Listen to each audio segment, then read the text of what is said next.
নমস্কার, আশা করি সবাই ভালো আছেন। আমিও ভালো আছি। আমি শিলামণি। আজ আমি তৈরি করছি মরলা মাছ আম দিয়ে টক। লাগবে আমার মরলা মাছ, এই জায়গায় 150 গ্রামের মতো মরলা মাছ আছে। আমি ভালো করে কেটে ধুয়ে নিয়েছি। আর লাগবে আমার আম, ফোড়নে লাগবে সর্ষে, 3টে কাঁচা লঙ্কা চিড়ে নিয়েছি, লাগবে আমার স্বাদ মতো নুন, লাগবে আমার সর্ষের তেল, লাগবে আমার চিনি, লাগবে আমার হলুদ গুঁড়ো। গ্যাসটা জ্বালিয়ে আমি কড়াইটা বসিয়ে নিলাম। কড়াইটা আমার গরম হবে, এতে আমি তেল দেব।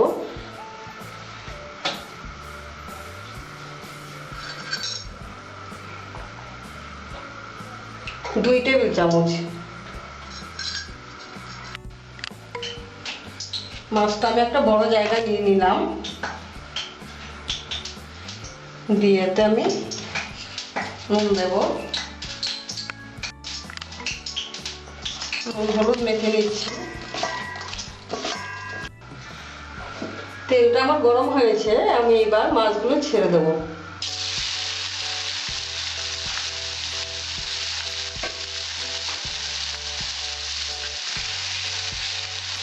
মাছগুলো আমি দুবারে ভেজে নেব।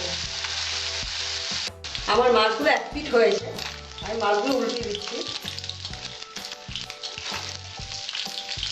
এই ছোটো ছোটো মাছ বাচ্চাদের অবশ্যই খাওয়াবেন। মরলা মাছ খাওয়া ভালো, চোখে জ্যোতি আসে। এই মাছগুলো খুবই ভালো খেতে। এগুলো দেশি মরলা, দেশি মরলাগুলো খুবই ভালো।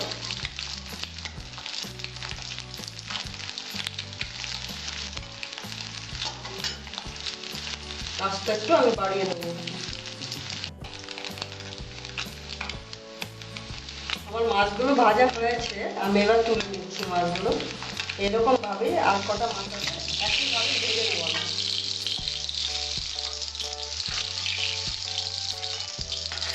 এই তেলটার মধ্যে আমি একটু সর্ষে ছেড়ে দেবো, কালো সর্ষে।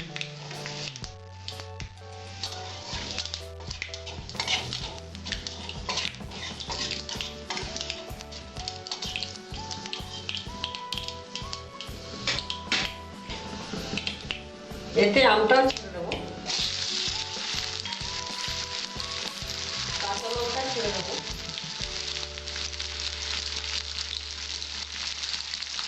হলুদ দিয়ে দিলাম,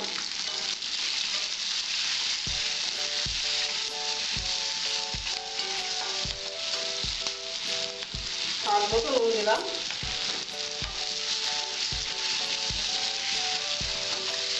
আমটা একটু আমি ভেজে নেব।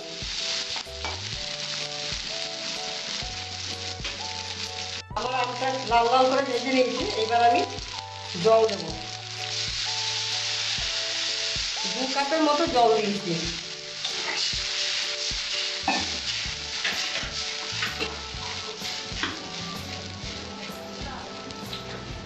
পরিমাণ মতো আমি নুন দেবো।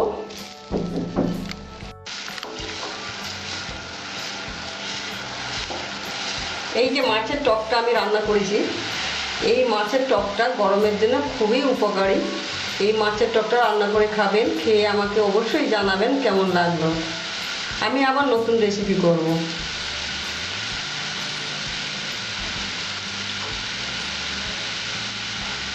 আমার টকটা ফুটে এসছে, আমি এবার এতে মাছগুলো ছেড়ে দেবো।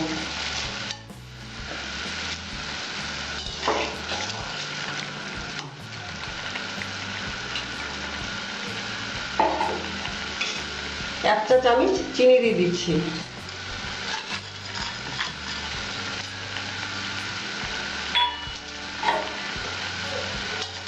এবার 2 থেকে 3 মিনিট ফুটবে, তারপর আমি নামিয়ে দেবো।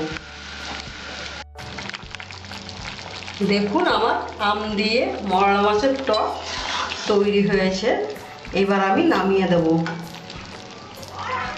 রান্নাটা করে খেয়ে আমাকে অবশ্যই জানাবেন। আমার চ্যানেলটিকে সাবস্ক্রাইব ও লাইক করতে ভুলবেন না। এই রান্নাটা খুব সহজেই হয়ে যায়। এইটার মধ্যে মশলা দিতে হয় না, খুব তাড়াতাড়ি রান্নাটা হয়ে যায়।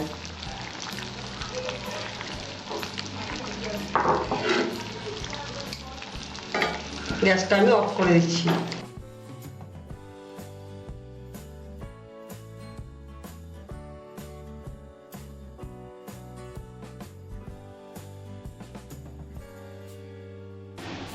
আমার ভিডিওটি আপনাদের ভালো লাগলে আমার চ্যানেলটিকে সাবস্ক্রাইব করবেন, লাইক ও শেয়ার করবেন ও কমেন্ট করবেন।